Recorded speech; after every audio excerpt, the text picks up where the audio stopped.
So here's Ian's Rally. It's such a big guitar, I better zoom right out. Yeah, so this is a Rally Big Apple, a sort of jazz guitar from that legendary Rally factory. Kind of started out, I think, as a Korean guitar business, but pretty soon moved its production to China, where I think it was stayed thereafter. And I first found Rallies almost by chance, really, discovering their GL 300 and 400 Les Paul style guitars, which were fantastic, unusually good. And to be fair, the rest of the Rallies are pretty good as well, like this one. And I mean, actually, yeah, you can't go wrong with this. It's a lovely thing, jazzy style thing. Jin-ho pickups. No, those are tuners, you know what I mean. But yeah, Rally's been a great brand. This one's fitted with flat wound strings, so it has a particular tone to it already. And I've already just put in place the a bridge which we've changed from the standard Tune-o-matic bridge to an adjustable, a roller bridge. From this one came from Northwest Guitars. Nice subtle gold. It's not over blingy because it fits this existing hardware beautifully, actually. So everything is good about this guitar as far as I can tell. So there were a couple of little cracks that happened, little dings and things that happened in transit. One was up here. You can probably just see that little white spot there by the nut, right on the edge. There was a little bit of a chip off there. There was also a bit on the other side, crack going up there, and also a little crack there, which you can still see, but they've been glued and filled so that if you, I don't know if you can see here, but the finish is nice and glossy, and you can see the reflection over the top of the so-called cracks. So they're stabilized and refinished over with a bit of poly. So straightforward job tonight, which is going to be a very light fret level, new Tusq adjustable nut here, and set everything just right to go back to Ian. Well, I say go back to Ian, it hasn't been to Ian's yet, because it's come from the seller, eBay reverb seller, who sold a very nice quality guitar with a tiny butt, and I have yet to give feedback on reverb, but packed it fairly poorly, so it was free to move around. In other words, the box, the case was was a welcome addition, but it was not a fitted case for this particular guitar, so that there was too much movement inside for the guitar. So if you ever have a non-snug fitting guitar, and by that I mean one that literally doesn't permit you to move the guitar at all, if there's any movement at all, then it's not a custom fitting guitar. And so what you want to be doing is changing it for another one. Or if you can't do that, if you ever carry it anywhere or send it anywhere, make sure that you pack out any spaces above and below bits where there's typically from end to end movement. You want to gently pack that out with bubble wrap, or up and down movement, do the same, and that then stops the thing moving around. This one was luckiest of all, really, at this end, because the typically when there's a lot of side to side movement, as there was, if I draw you a little diagram of what happens, it's quite important.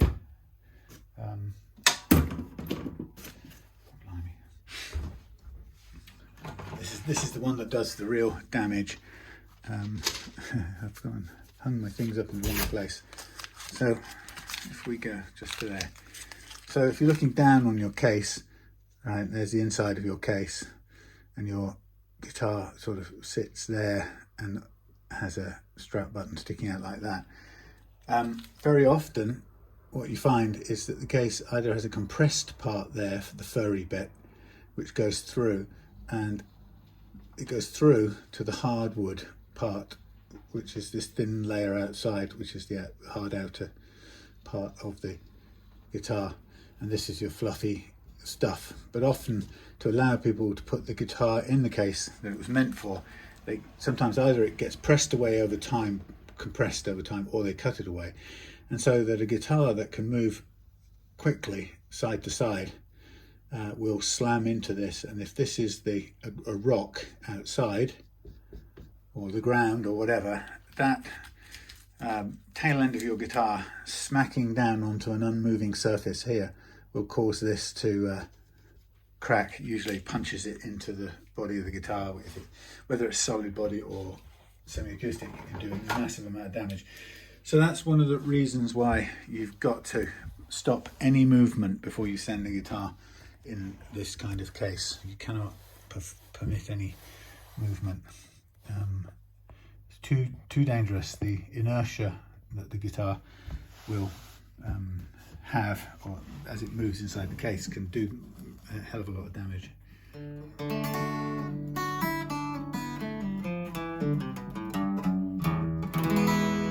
It's got quite a nice acoustic tone to it, actually.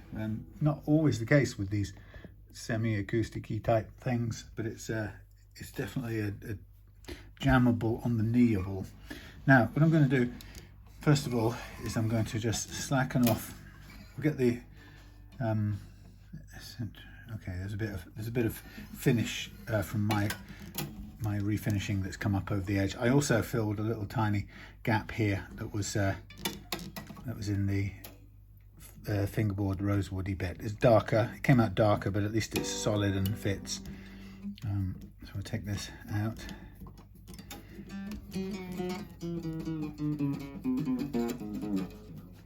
So the idea now is to let's get the blade while I'm at it, and let's just clean up this. Well, you can see it. I'll just scrape back the extra poly, and it's a bit tinted, so you don't want too much of it sitting on the fingerboard. So there you go. It's a nice little clean up.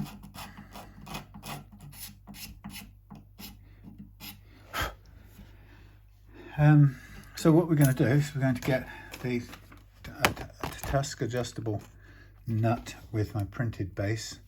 I must get back in touch with my old pal Gerard, who made me all these bases, and I guess I'm coming close to needing some more. And he printed them on this 3D machine, which is something that's way outside of my ability zone.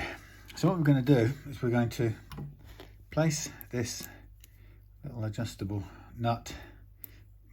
We're going to do a few things. We're going to prepare it by dialing the feet back up until they're just sticking out.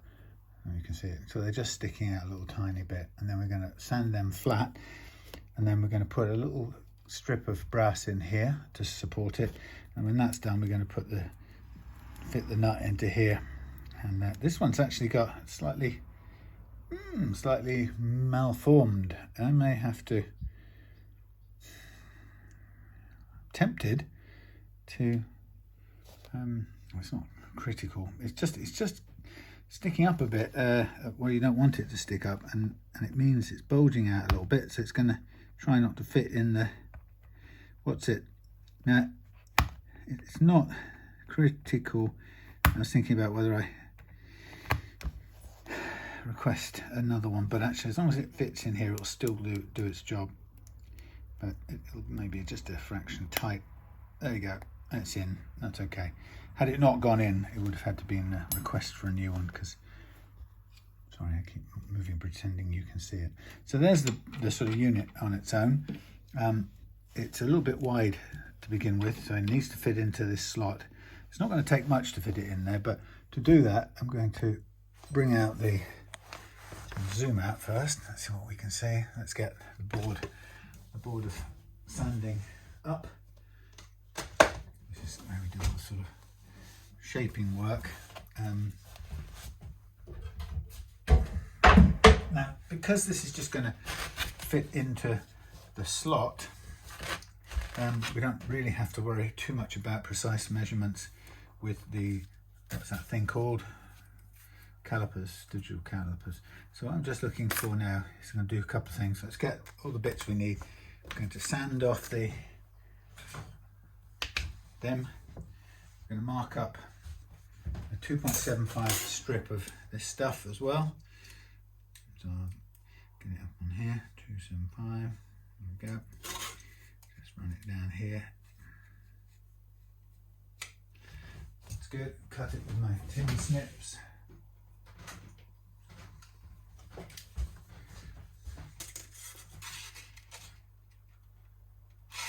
Get the light where you can see it.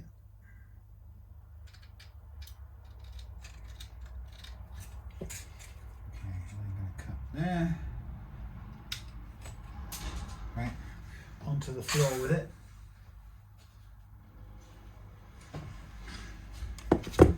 So what we're going to do is we're going to place it in the base here, and just check it for length, and then we're going to cut it to length or mark it up.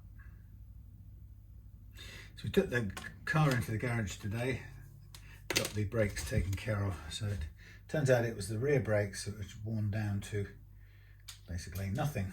So we were scraping around with some quite terrible little noises. So there's our little strengthening strip. Now first of all, I'm going to just hand sand this get screws down.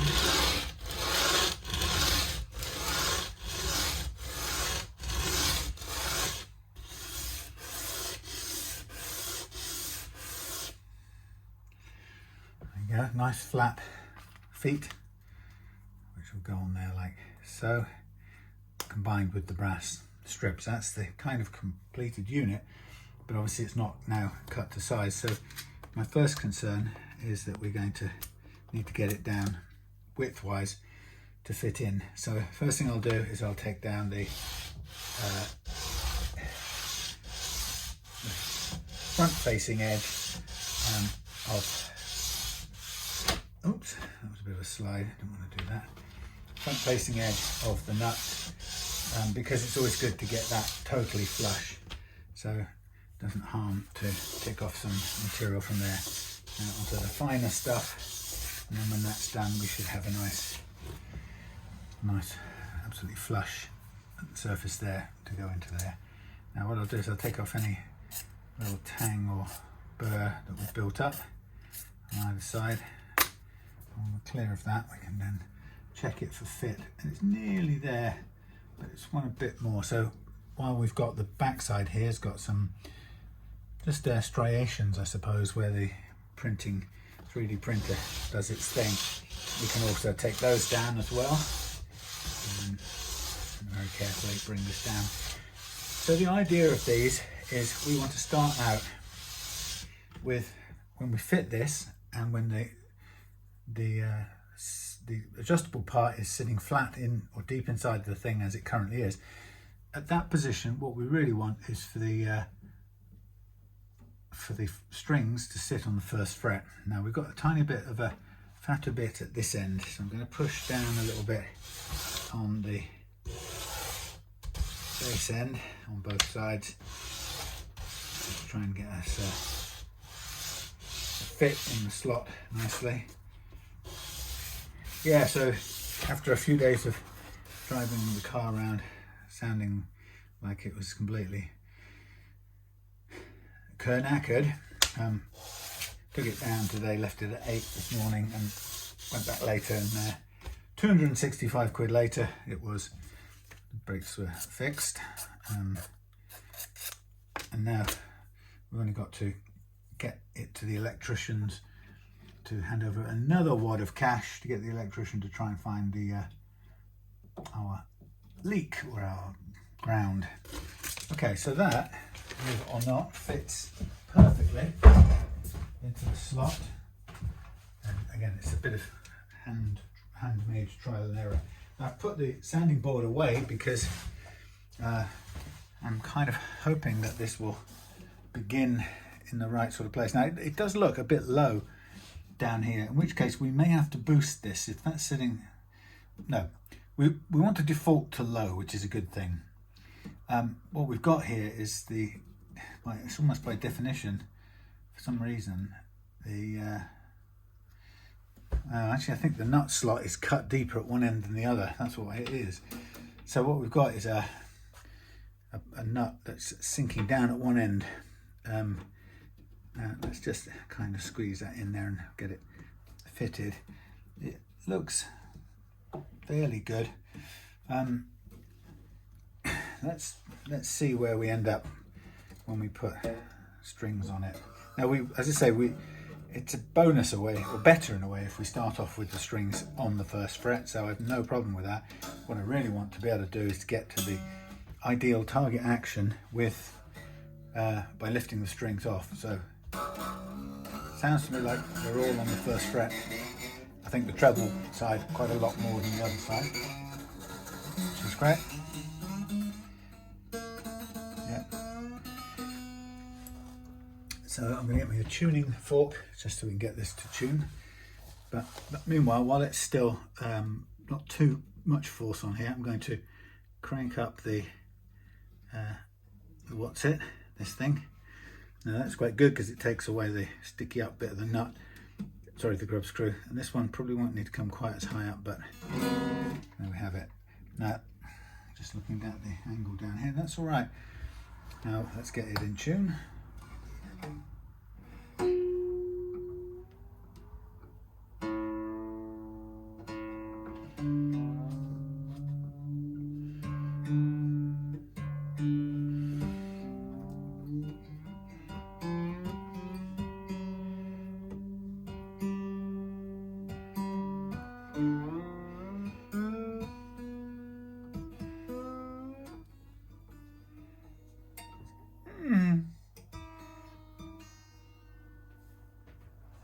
Something's going to come undone and go ping.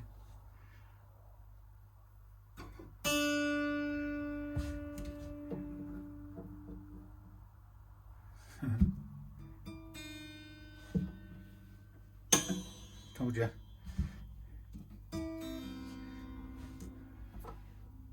It's going to go bang. I don't know what it is that's falling apart. It's this one.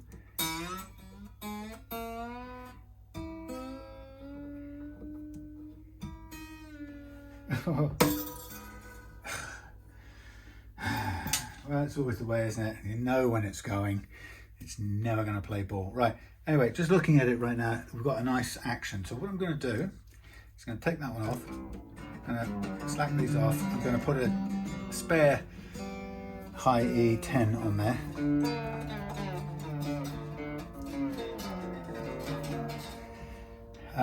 And I'm going to undo this little knotted bit. Partly my fault, because when I took the strings off the first time, I sort of knotted them a bit to get them back on, or bent them around so they didn't slide off. So I'm paying for my own badness. Right, here's a spare E, and we say high E10s. There we go. It's always good to have a spare. So this will do for the fret leveling part of things, sacrificial string part. So for Ian's purposes, I don't need to really repeat or revisit all the setup stuff that he's heard me say in the past. But for those of you who might be new to this, I like to set up guitars, and my customers like me to set up guitars to a low and light playing action, and to have actually I need a bit more than that, to set a low action, low and light, so flattish neck, pretty flat neck, and then low and light playing action at both ends. And to do that, I take care of the nut.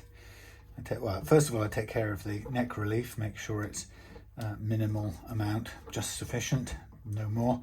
Then I set the what I call the last fret action, which is measured down here, but it's set by the bridge saddles. When I've done that, I then set the first fret action, which is why an adjustable nut is great for doing that. But if I didn't have an adjustable nut, I'd do it with the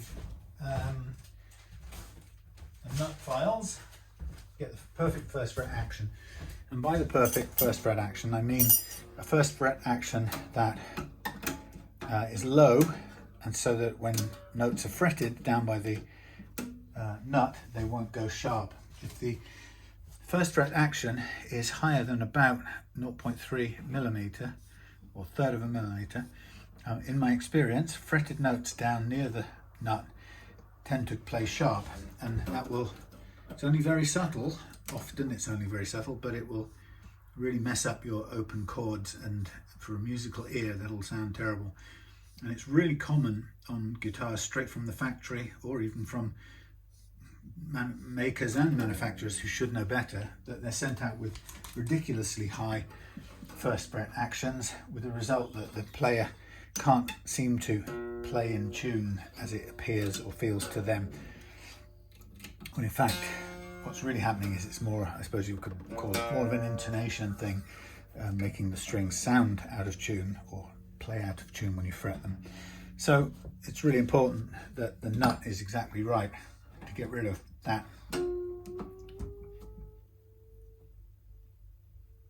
And to make it right, I choose Tusq,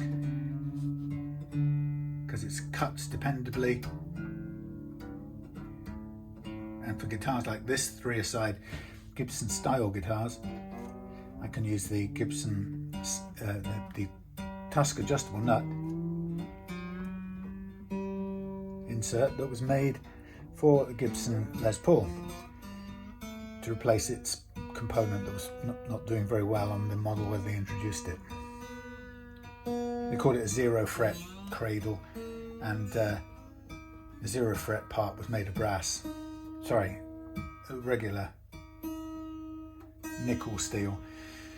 And as a result, it notched very quickly, and so basically, made a kind of nasty noise before long. Now I'm just moving the bridge over to get it where it should be. We'll kind of finalize the placement of that later on. So what I want to do is to just get this to pitch. Yeah, so secret to low and light action is to set the low action we want and make the frets comply with that.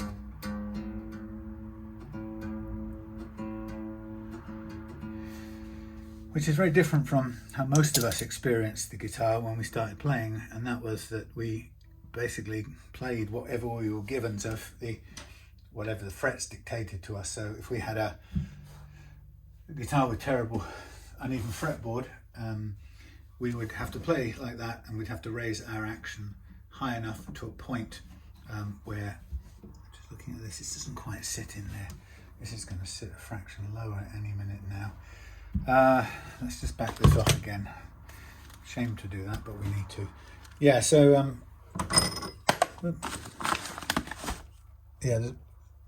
so this is all about setting a low action, making the frets comply with the action that we've chosen rather than the other way around. So this thing is just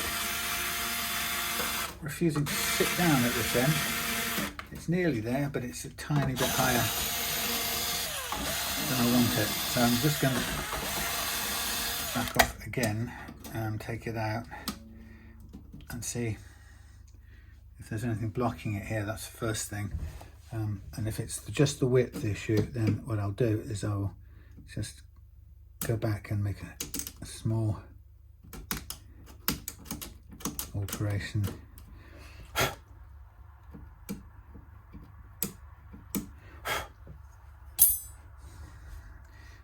Is it fitting in there, or am I just imagining it? It's fitting, but I don't think it's sitting right down. So let's get another one, a smaller one. So we're doing the bass side. We're going to push it down a bit. Yeah, so that's what I do, is I set the playing action that we want, my customers and myself usually, which is low and light and as flat as possible. And then I make the frets play to that action, and often they don't want to. It's quite often they try and resist. That's sitting on there exactly now, and so is that at the end. Okay, yeah, so that's a good way of doing it. It feels good to do it that way because that's what fret leveling is good for. It means we can choose what the playing action is. Now we can, obviously that's within certain limits, so after doing this a lot of times you get to know what the sort of global limits are, and it's not possible to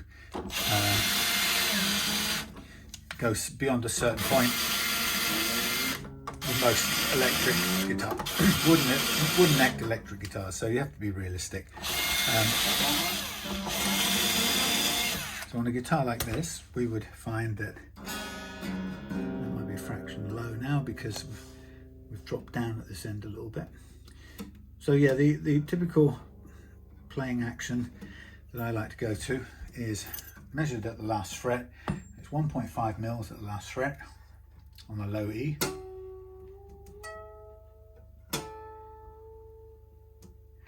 And in a gradient across 1.2 on the last fret on the high E.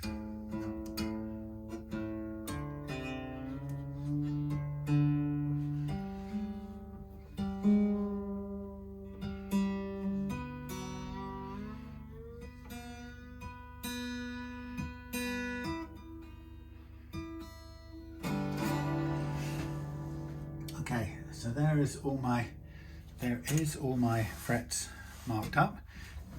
Let's just check the relief. So to check the relief, we hold down the first and last fret and we look for a gap between the string, which is like a ruler, straight line between those 2 points. And to tell if there's any curvature, we're looking for a very small gap as we tap down the string. And there is a tiny gap, it's very flat.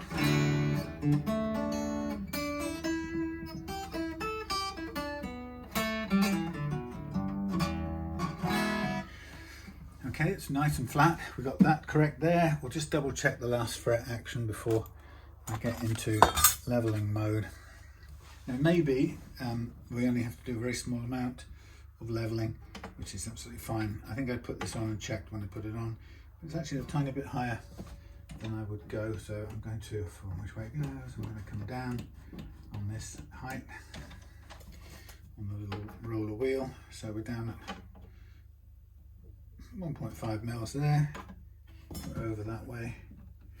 I think we may be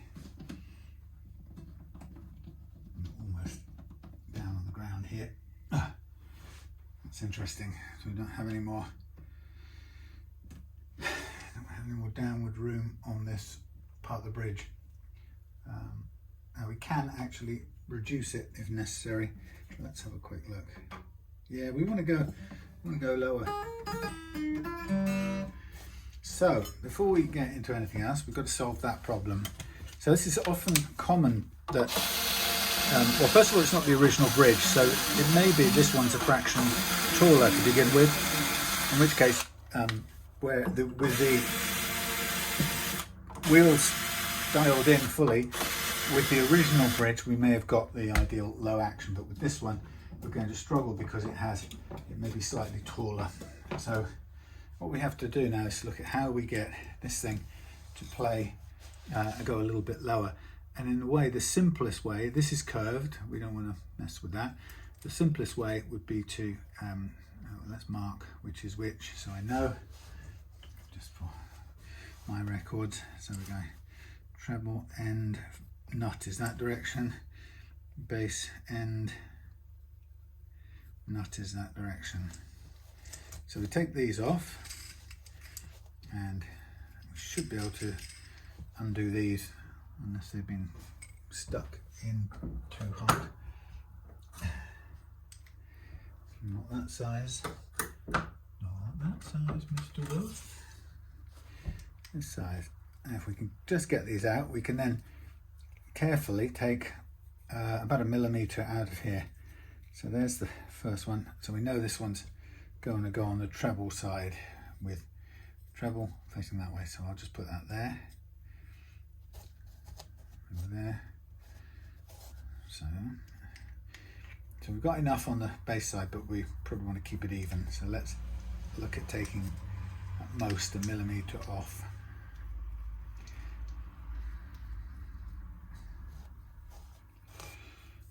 Okay, so just to be on the safe side, let's make sure we've got measurements to start with.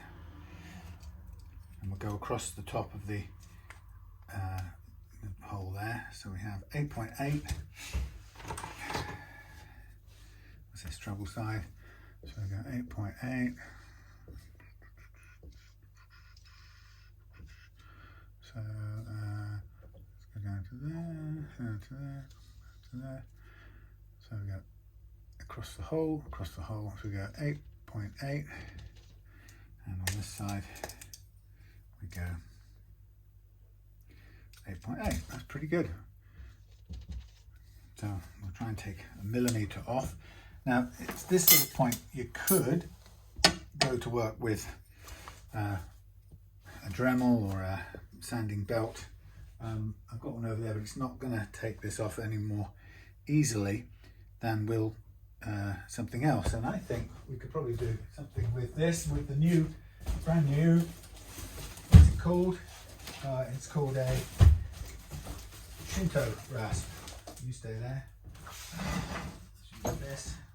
We can do a bit with a plane, but let's do the Shinto rasp.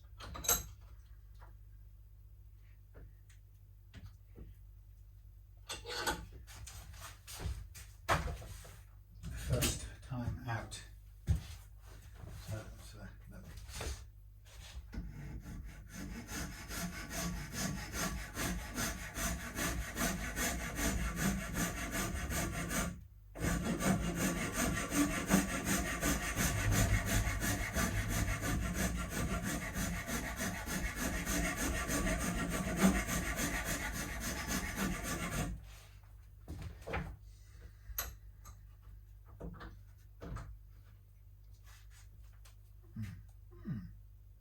good old Shinto. So that's a quick cut down, and that comes down, what if we come down about 1/2 mil. That's gentle. That one's a bit more on this end. Okay, so let's put up this sanding block, and we'll kind of work down the base end a bit heavier to begin with.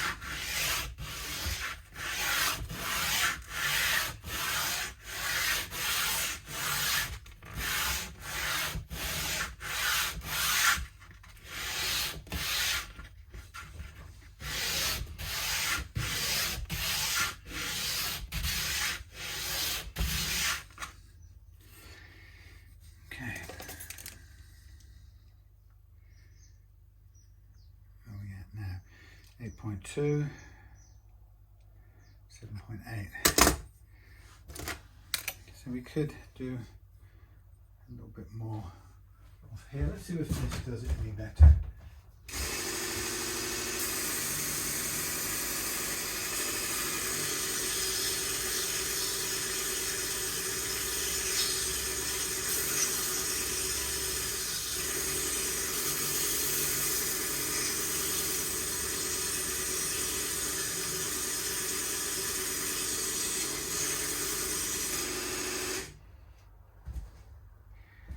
Difficult to see.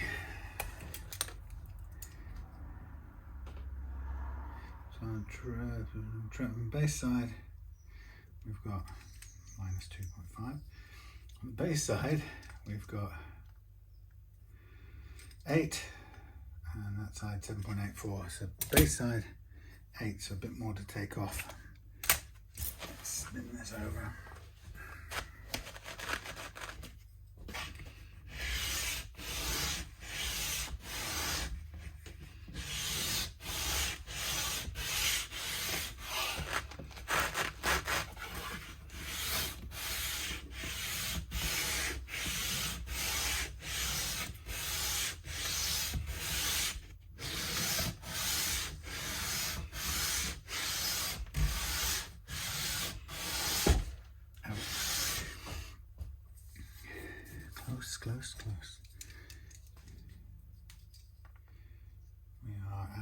758, and we are at 782, the treble side. So we'll just even this out now.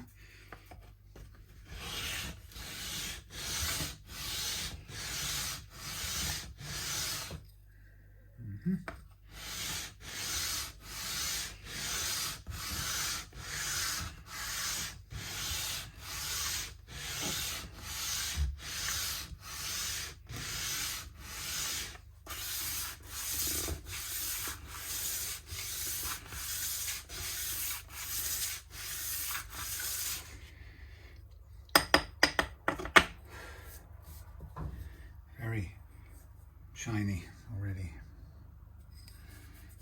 Okay.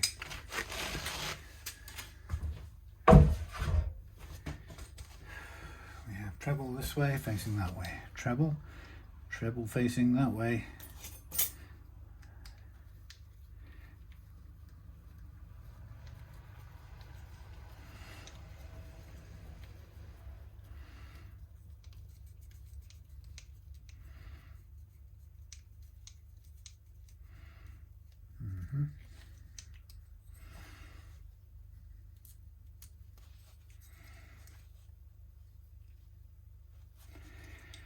Yeah, I find that a lot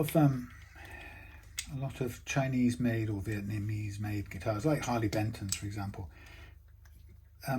often restrict the lowness of the action you can set by just not. They just don't seem to anticipate that you might want to set a low action. It's kind of odd, and so that you go down to a certain level, and of course you can't go any further, and you've got a set neck, so you can't shim anything or do anything like that. So you're sort of stuck with what you've got.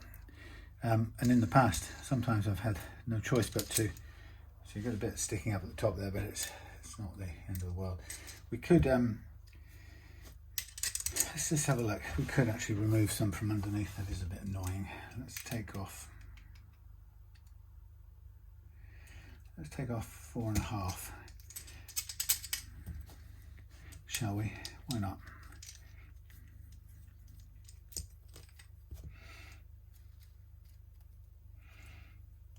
I'm going to take 4.5 mils off the end of each, bottom end of each. Then we just sit flush with the top. It just looks neater and doesn't get in the way of the hands, the palm. Yeah, so a number of times I've had to actually grind down the underside of the bridge here, which is, again, completely doable, but you would sort of hope that a manufacturer would perhaps anticipate that a player might want, you know, a fairly low action, or might want the option of having a low action.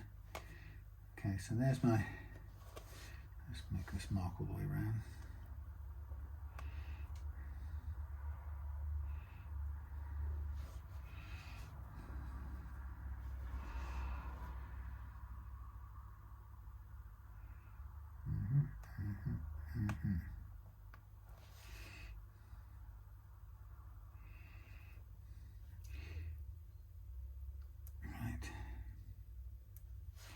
Okay, so to do the cutting part of things, I'm going to utilize,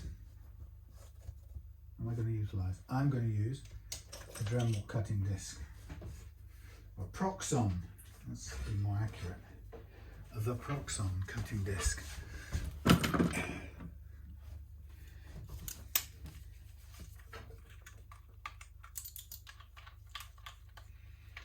From the time I had a little tool for a little spanner for this chuck, but no longer. It has since disappeared. Oh, it's the wrong one. I have to change it over. And where did I put them all? The other ones? Oh, I put them on there, didn't I?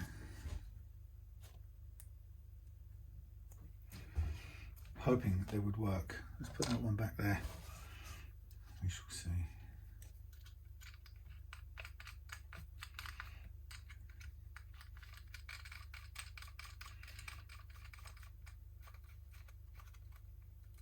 Yeah, thank goodness. Now, difficulty will be now holding on to this. We don't want to mess up if we can help it. mess up the thread, so we'll grab it with an odd little one, and then we'll fire up over here.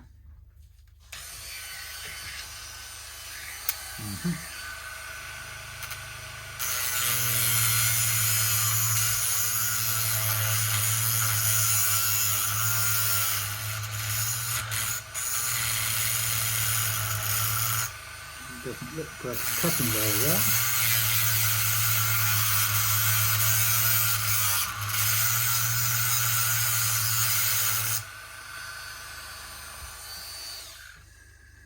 It could be because it's just moving around. Don't think I'm going to be able to cure that with the locking thing here. I should try anyway, but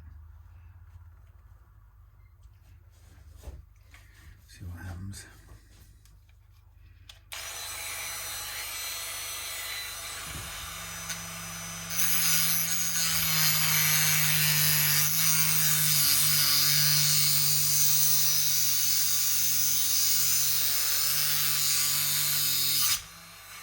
Maybe.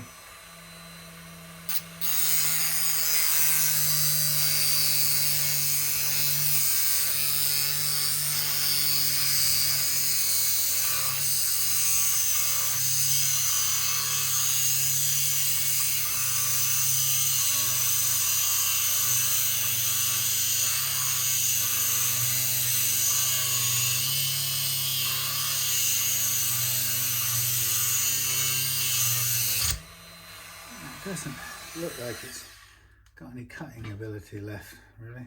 But it is getting there, but it's a bit naff. Let's go back to the Dremel cutting disc, but that's got a much bigger cutting disc part to it. It'll make a deeper cut, but we shall see. Actually, it's got more of an aggressive ability about it. Okay, that's firing off some good sparks.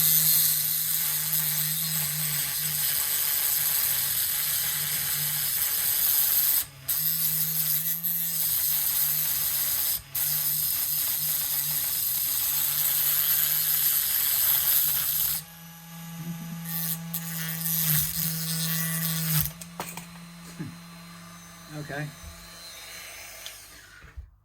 that's very close, but that wasn't terribly useful, was it? Going for a little walk there.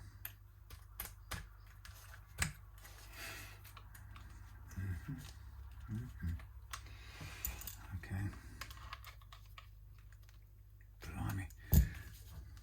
Last bit of extra bite.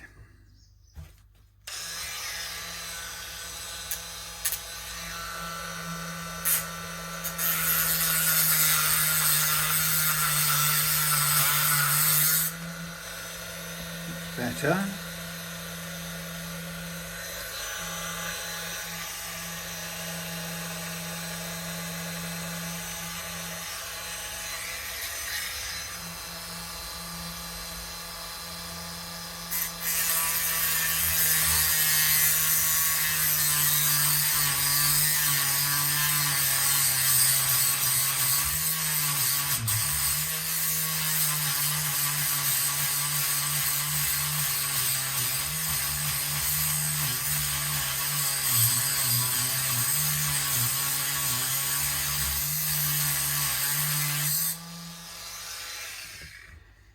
Very nice. That does the job. I'm just going to run it on the sanding belt.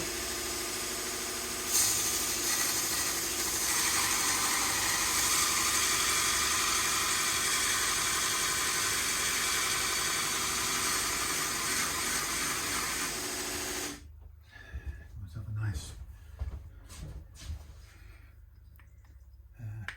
clean end part.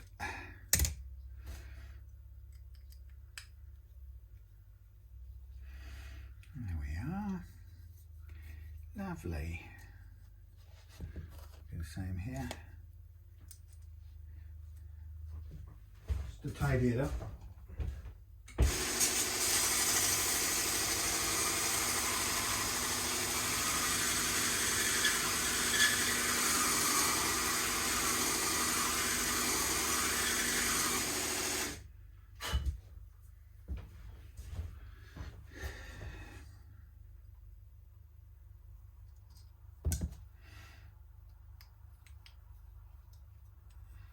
Okay, so now we're going to get the action we want with the bridge sitting where we want it, more where we want it.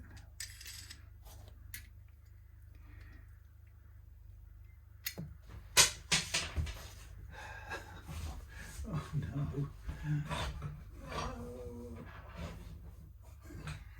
Get down there with the spiders and the dead giant hornets that came in last night.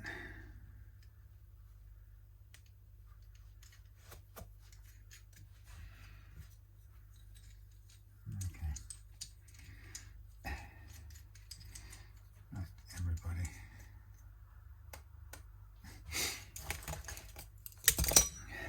Now let's see. That way, that way, that way.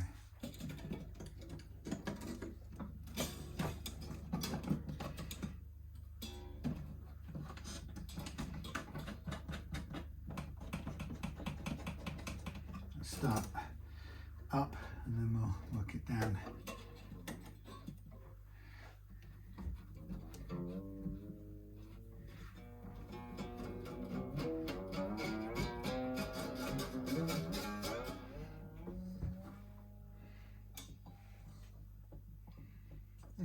This wants to come, this is quite common, the position of the tail wants to force the bridge one to another side, so we may have to end up putting some some sticky double-back tape under it, double-sided tape under here, hold it in place.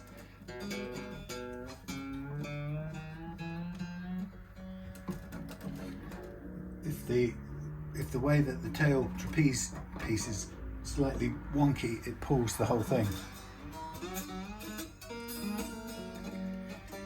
unfortunately.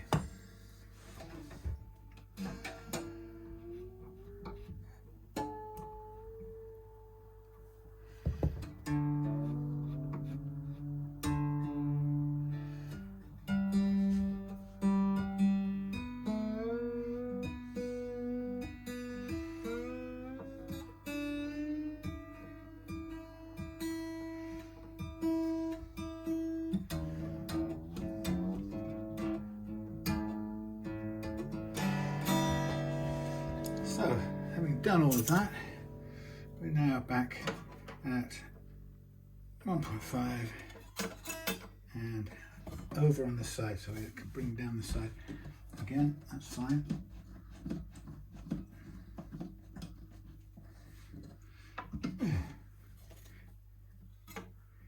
Alrighty, let's tune it back up at this correct action.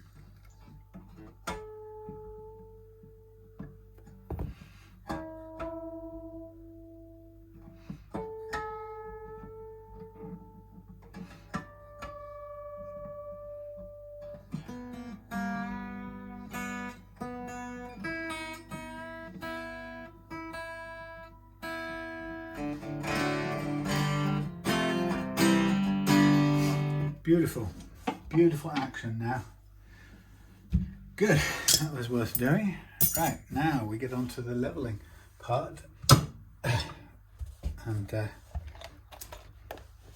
this is the bit that is, I think, a really elegant technique. It may not look elegant in my hands, but it is what I call an elegant technique. It's the best fret leveling method I know of which I know.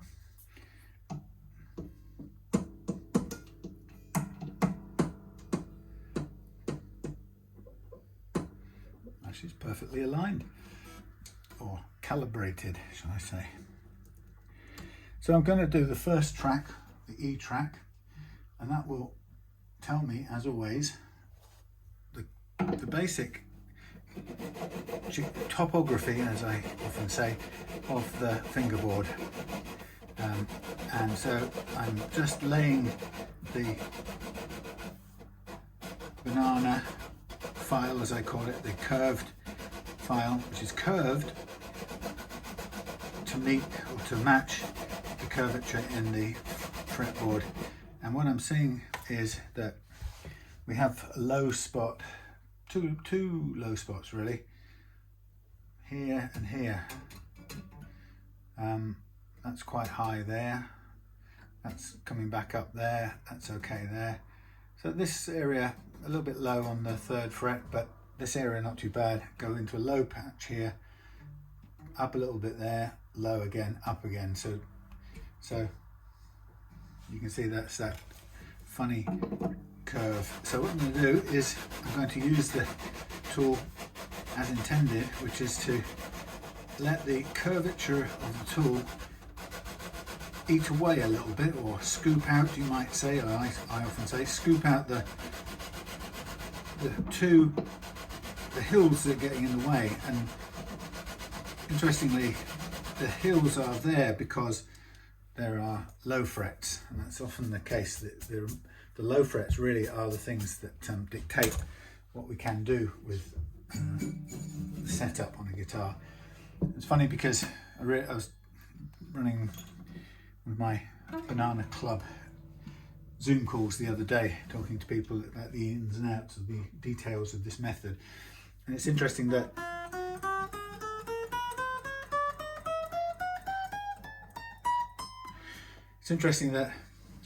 when we're doing fret leveling in the old method, the familiar method, with maybe a shorter file with the neck flat and laid out flat, when we do it that way, we're often thinking about taking down high frets. And my experience has shown me that there really aren't that many high frets ever. It's rare. What's much more common is that the neck exists in a hilly state, a kind of bunched up state when it's under string loading, and thereby the wood is being compressed. And that hilly condition results in a series of hills and valleys. The valleys are the problems for your playability, because when you are unfortunate enough to fret a string in one of the valleys, the valley makes the next fret relatively high, even if it's not particularly high in and of itself. Because actually the point here is that only relative evenness matters. There's no point thinking of absolutes. We're in a curve, we're under load, and the neck is bunching.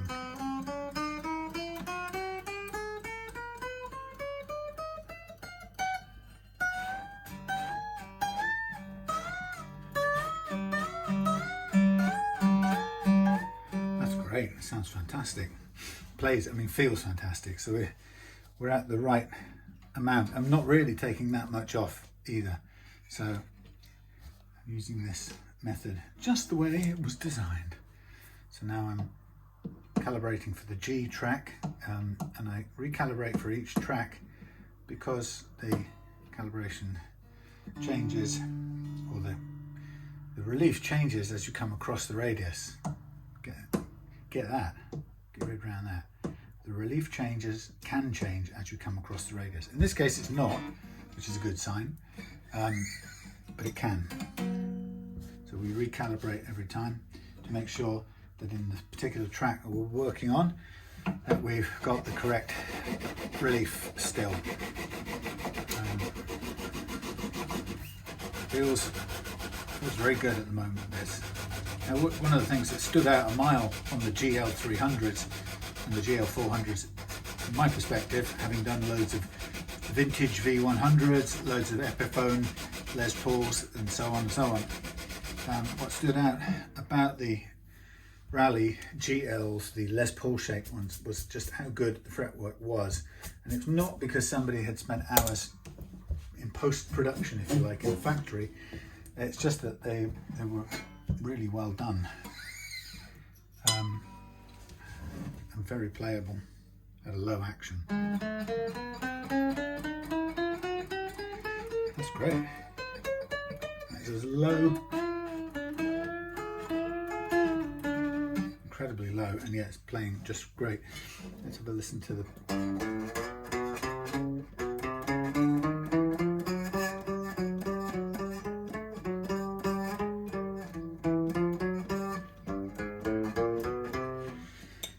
Not too bad as well. A little bit of fret slap, as I call it, around the 15th fret, but we should be able to take care of that as well. So all in all, just another brick in the wall. All in all, very good. Now this one's just changing shape a little bit, so I'm going to add a tiny bit more relief to it by tightening it a minuscule amount and then lowering it down. That's good. So we're on the A track now.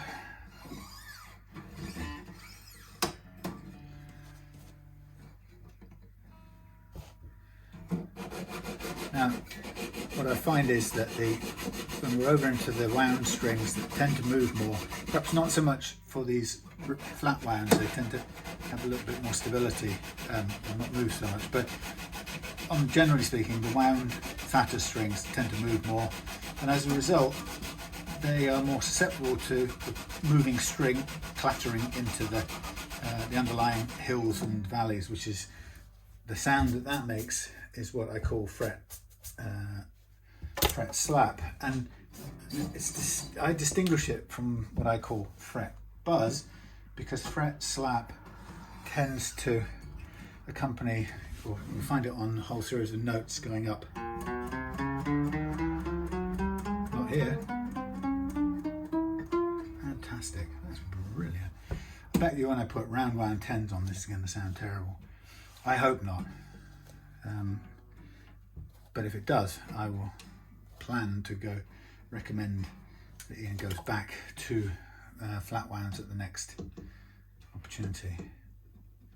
Okay, now this is slightly fractionally over on this one now, so just a tiny bit backwards.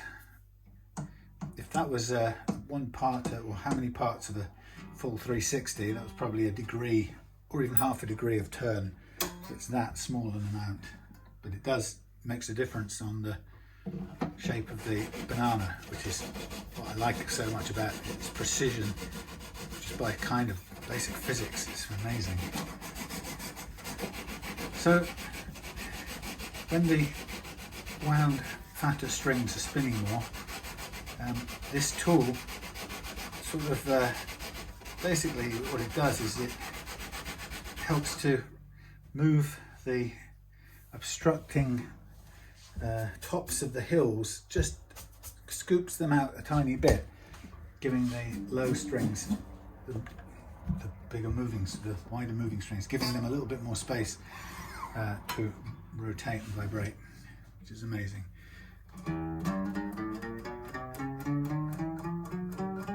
It's great. Obviously it's out of tune now, but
yeah, happy with that.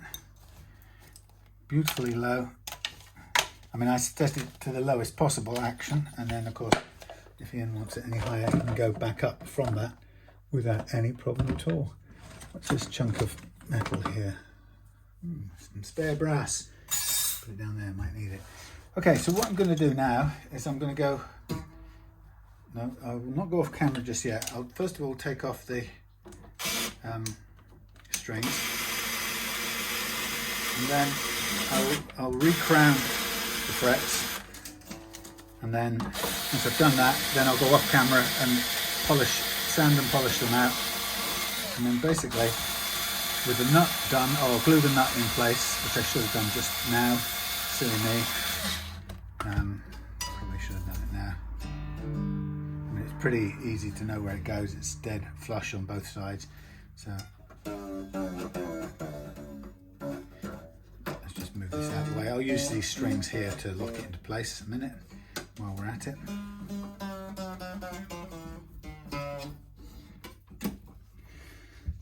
So we get ourselves a bit of glue, stick it on. Stick it on, bang it around. Nearly dropped the ruler, fret spacing ruler. It's not the best place for this to be, is it? I can't reach it very well. Oh well. The glue. Comes this. So I'm just gonna, no I'm not. I knew I was gonna get that stuck. I tipped it over the other day and some glue got on the thingy, got on the lid, and it was obviously going to get stuck. I'm going to put that there, I'm going to fit that in there, get lined up perfectly there. Get this out of the way, I'm going to get that one on there, this one on here.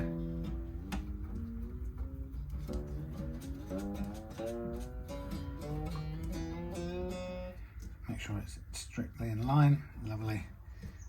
Okay, that will just hold it in place. Make sure it's pressed down into its perfect fitting. That's perfect. Get this one off. All right.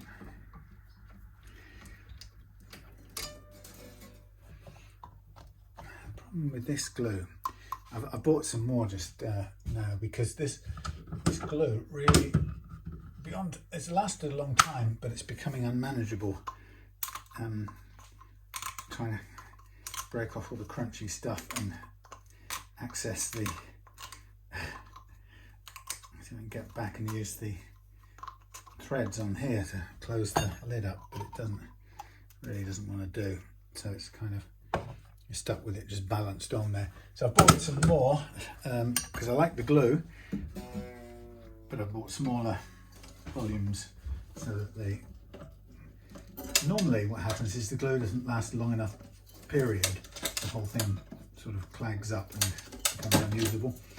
And then when you get glue like this that is good and does last, it comes up the top of the bottle and it won't shut properly, although the glue inside is still pretty good. So I just figure a smaller bottle would be the way to go, of glue of the type that I think is quite good. Now, the question about the intonation part is going to be quite tricky, because we're going to have to, if we put down some double-sided tape, it's going to be quite, it's going to lift up the bridge a little bit. But it's better that it does that and sticks it down than not at all. So we've lost, I'm going to throw these, even though I quite like them, like the feel of them. They're like jewellery or something. But they don't, one of them's already broken, so they don't match to begin with. So, but they're not cheap. I think that's why I'm reluctant to throw them, but we've got to do it. Okay, so now I'm going to just show you the recrowning part. So having done our precision leveling with the banana method, now I'm going to recrown the frets. And the reason we recrown them is because in leveling we put flat spots of differing amounts onto the fret. By definition, that's what happens when we level. We do it by putting a flat spot onto the fret. And if I zoom in here a bit, you will see that I take the medium side of the file, and the idea is I run this concave file over the fret, and I have a thing to keep the thing free of the marker pen, and I just kind of run it up and down until it's taken away the edges of the flat spot, but I would stop before it takes away the little black line on the very top of the fret. And if I can do that, which I can, it means I've reshaped the fret itself, but without lowering the actual overall height of it, or the height of the playing surface. So that's the aim of the recrowning.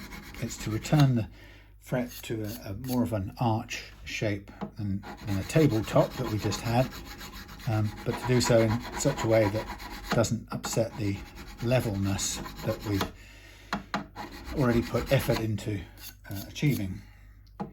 So now some frets will appear to have a lot wider strips of, or a lot wider bits of black marker pen down the top, and sometimes you can be surprised and think that's what you've just done, but actually it can be the sign of previous leveling as well, which I wouldn't be surprised if this has had. There's one just there that seemed to have been leveled fairly flattish at some point. Well, not flat, that's the wrong way to describe it, but it had a flatter spot on it than I put on with the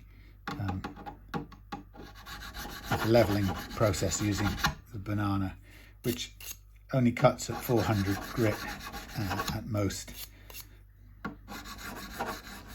So it's a relatively light cutting surface.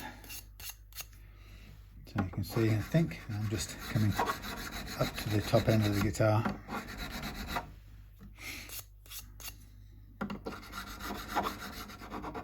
The great thing about these, the StewMac tool, as I saw somebody on a forum just the other day talking about this particular tool, saying that even after 10 years, when it started to build up some, or flake off some stuff, which this one's doing, it's kind of coming apart here. Sorry, here. StewMac apparently just replaced it, no questions whatsoever. So I might avail myself of that legendary, excellent customer service and see what they say. I mean, I bought enough stuff from them now over the years. I think it would be a fair thing. I would be massively impressed, and I would, without doubt, shout their praises even higher, because actually, if that's genuinely part of their policy, then what you're buying in the case of this thing, like this offset, diamond offset leveling file, recrowning file, what you're buying is a tool for life, and I think that deserves shouting from the rooftops about. They don't really do it. They're quite unassuming or low key about it, and they do promise good customer service and so on. But I think it's a great thing if that's what they do. I'm just looking down here on the fingerboard where I did that repair. There's a tiny little bit of finish still needing to be tidied up, as I'm doing there and there.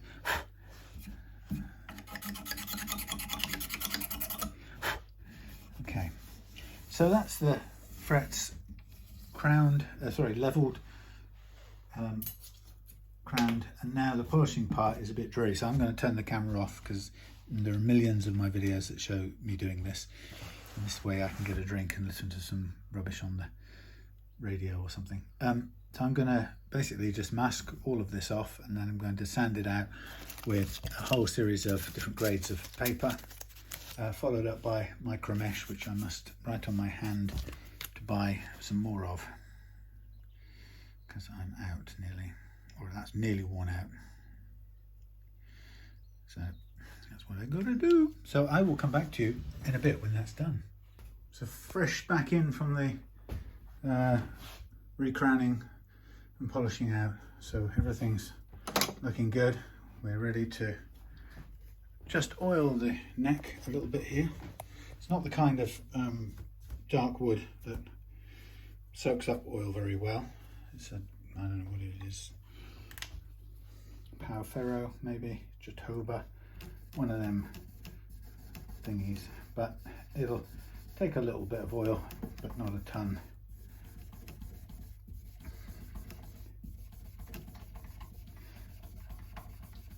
So Ian, I can't quite believe that, you know, when you contacted me about getting this guitar and setting it up and sending it on, I for the life of me, I don't really, I don't know why I forgot that another friend and customer of mine, Dave, had one of these for sale, which probably very similar condition,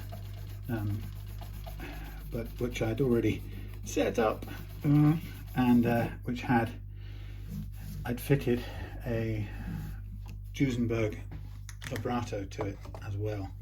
So there was quite a lot of kind of added extras on that, but I didn't remember it for the life of me. I'm very sorry about that. Kicked myself. And I wasn't, it didn't occur to me that he still had it for sale. But anyway, it's that's how it goes. So I'm going to load up these strings. They're interesting strings, or interesting to fit using this trapeze tailpiece. You have to sort of hold them in place and get them to wind on. So see if I can remember how to do it. So we go on here, through there like so, through here like so, and then at the other end pull it tight. Oh yeah, I forgot the bridge.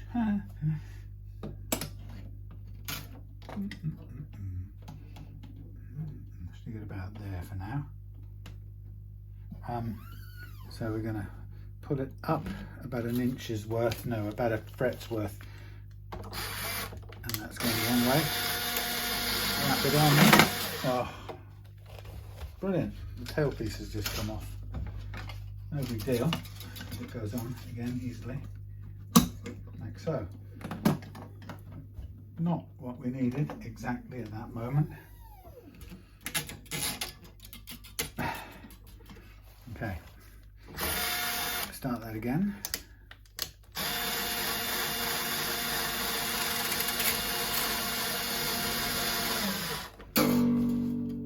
Okay, something like that. Right.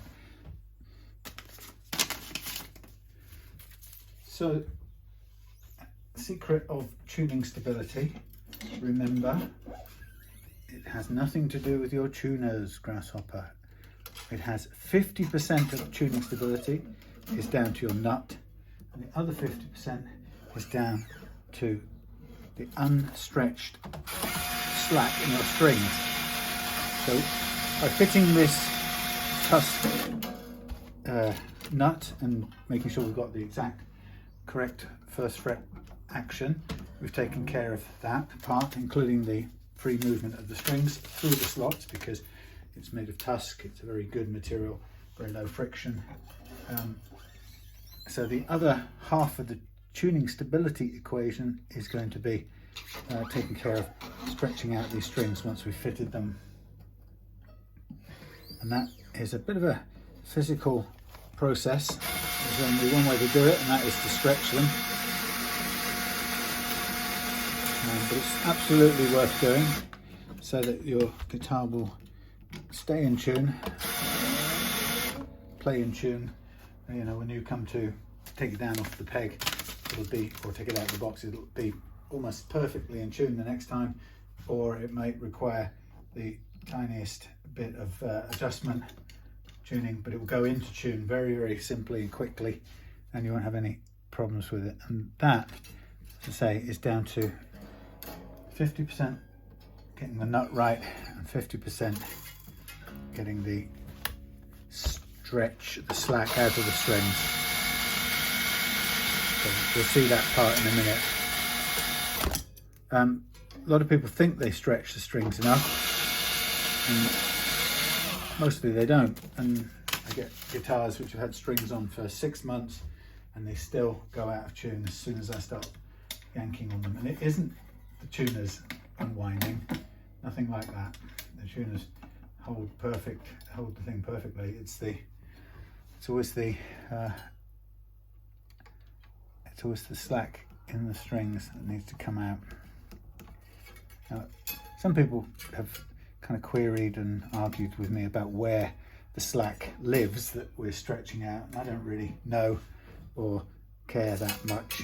All I know is it's there and it needs to be stretched out physically, deliberately. And once it's done, the payback is superb. However, you have to get both parts of the equation right. So if you do the string stretching but you don't take care of the nut, then your strings will stick in the nut and they will continue to go out of tune, because on its own the sticky nut, friction in the nut slots, will put the guitar out of tune permanently, even if you've stretched all the slack. So you've got to do both parts of it or else you'll be disappointed, and you've got to do it until you're sort of fed up with it and you don't want to do it anymore. Actually, the truth is you've got to stretch the strings until they don't detune anymore. That's the main part of it.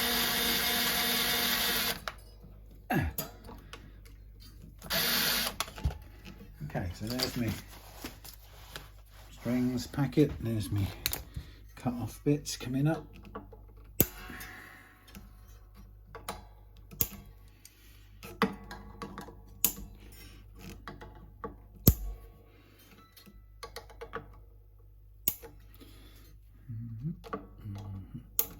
Lovely. Okay. The only downside about stretching the guitar the way it needs stretching is that very occasionally you may break a string, a high E string. It's just the part, goes with the terrain really. Stay there and don't bash into that.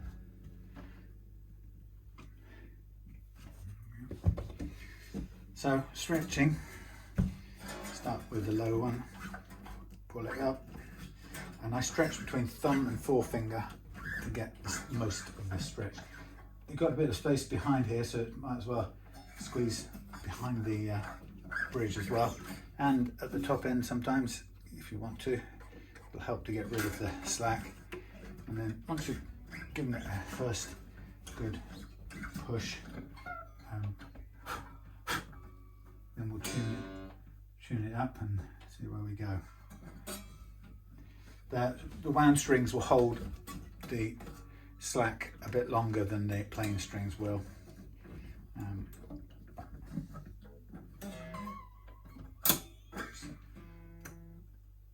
break. So first tuning.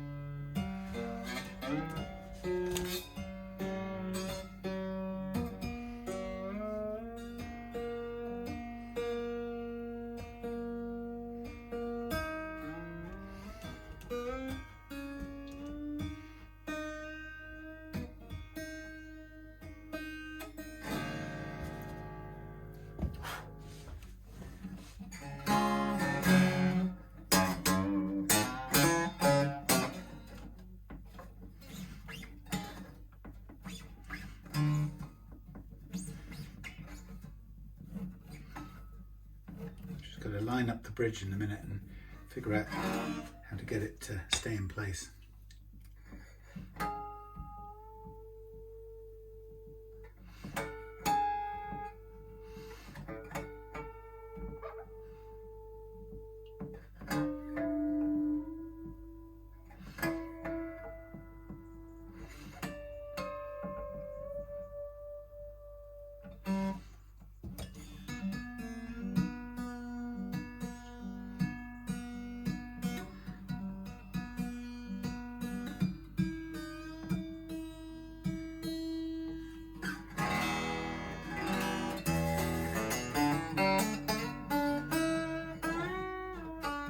So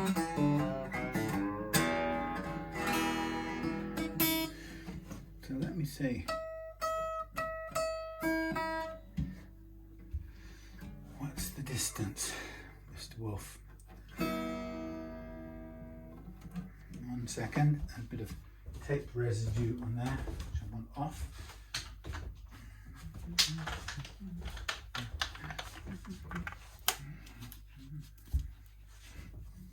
Thank you.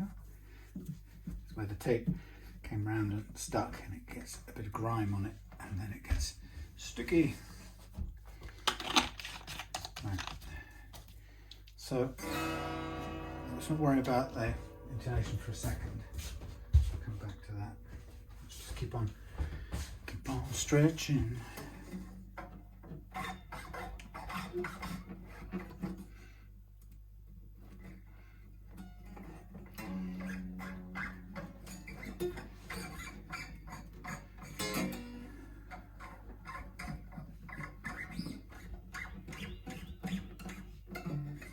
I don't know where the intonation is just yet, but we'll do that electronically with a tuner rather than guessing it. And then I'll put a couple of markers on in tape so we know where we are.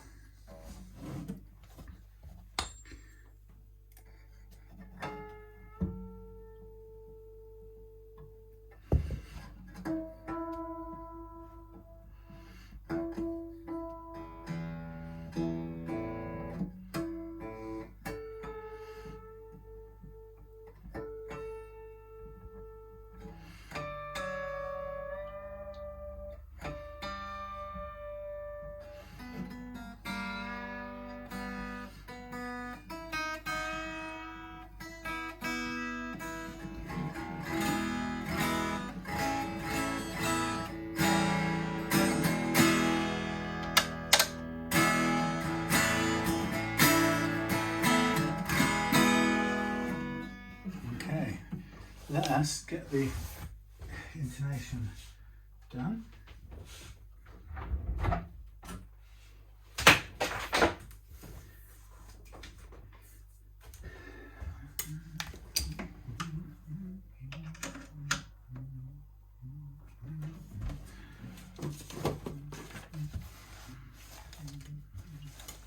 So the intonation is measured electronically as sound. So we're judging distance by sound.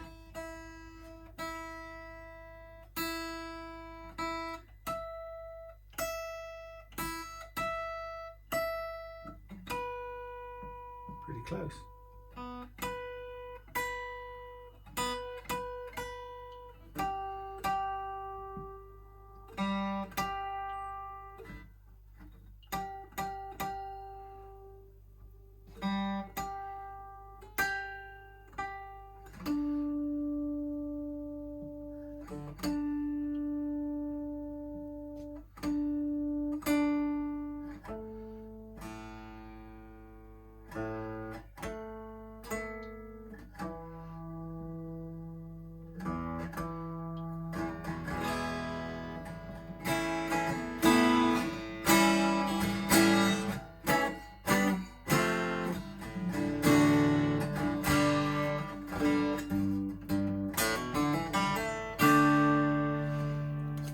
Very low and light.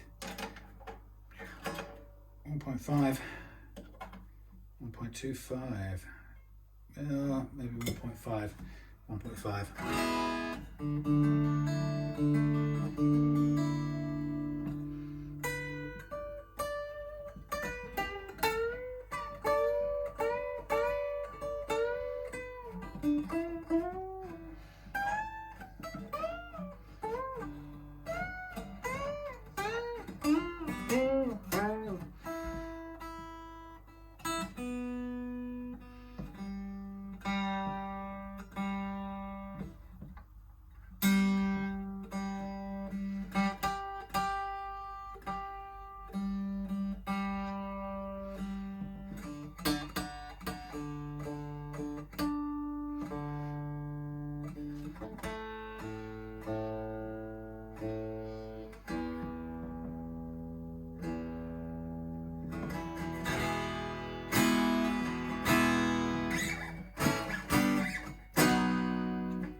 light as a feather, light as a feather.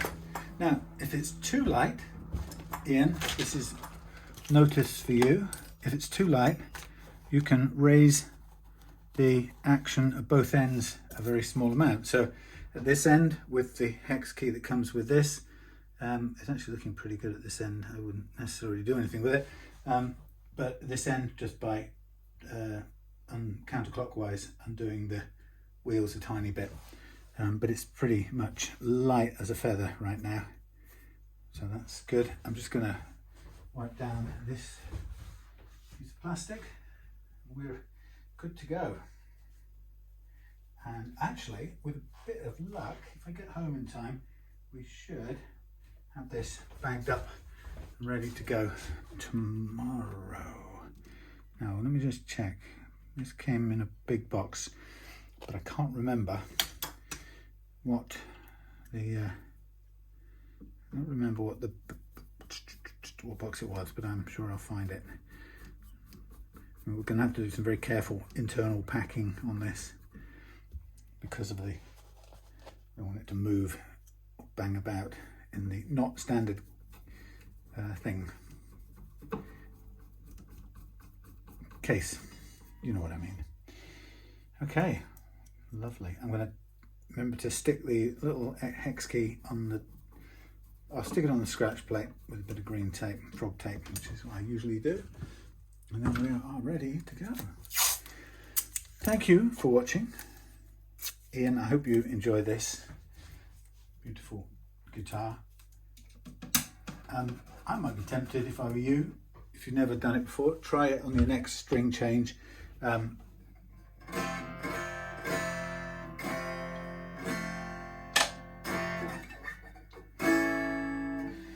Try the flat wound if you've never tried them. It's a good idea to have a go at it.